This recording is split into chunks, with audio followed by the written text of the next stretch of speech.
Hey guys, so Primate is my first movie review of the year, and I did not expect that to be about a killer monkey movie, but here we are. Life's full of surprises. So, fun fact, it's actually illegal to own a pet monkey in Hawaii, and this was filmed in Hawaii, so they didn't do their research. And there's another January horror movie on a tropical island, Send Help, so I'm also excited for that one. And being a January horror movie, you always sort of think, is this going to be bad? And I will say this isn't bad, but it isn't particularly memorable. I'm definitely not going to rewatch it or remember it later on this year. So it's very much in the middle. If it's a rainy Friday night, you've got nothing better to do, yeah, you'll have a fun time. Go see this with a group of friends, but it's, not something I would say get excited for. I'd really wait to see it on streaming, if I'm being honest. I was actually invited to see this at Sydney South by Southwest last year, but I got sick, so it was good to finally see it. And I think in January, the only other horror movies are Send Help and Return to Silent Hill. I'm not sure about the Silent Hill. It looks pretty dodgy based on the trailer. Let me know down below, what horror movies are you excited for this year? So this movie blends a couple of things that I like together: creature features, slasher movies, movies about cute animals, movies set in a tropical location, and it blends it together well. But it's still a movie that falls apart with the script, and it's sad because this movie honestly did have a lot of potential, especially with the first kill. It was done really well. Like, it takes a bit to affect me, and I was like, oh my gosh, I can't believe they did that so early.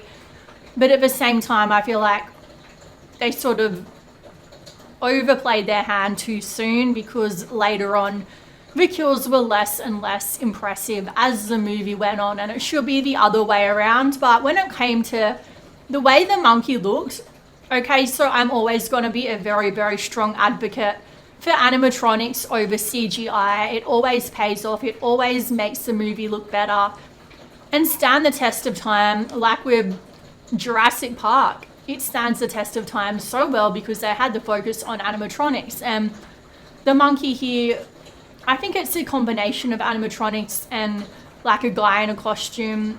Either way, it looks really good.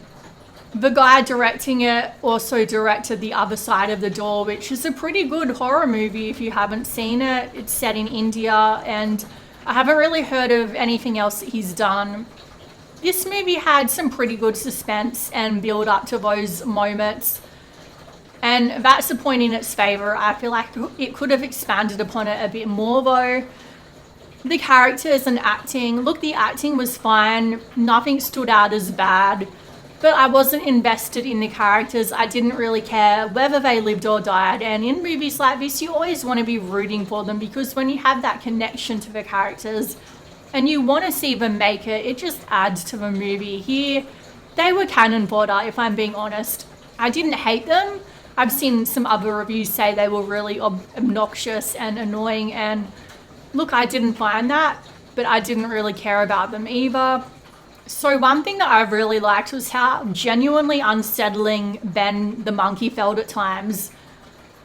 He truly felt threatening. This movie took itself seriously, and going into a movie about a killer monkey, you have to think, okay, this is going to be a comedy horror, right? Even though the trailer felt pretty serious, it's a movie about a killer monkey. But yeah, this was really taking itself seriously, and I liked the tone that it was so bleak and serious. I feel like it really suited the movie. Not to say it didn't still have those funny moments, and when those moments came, they actually did work well because they didn't overplay their hand in that department. So it is pretty gory.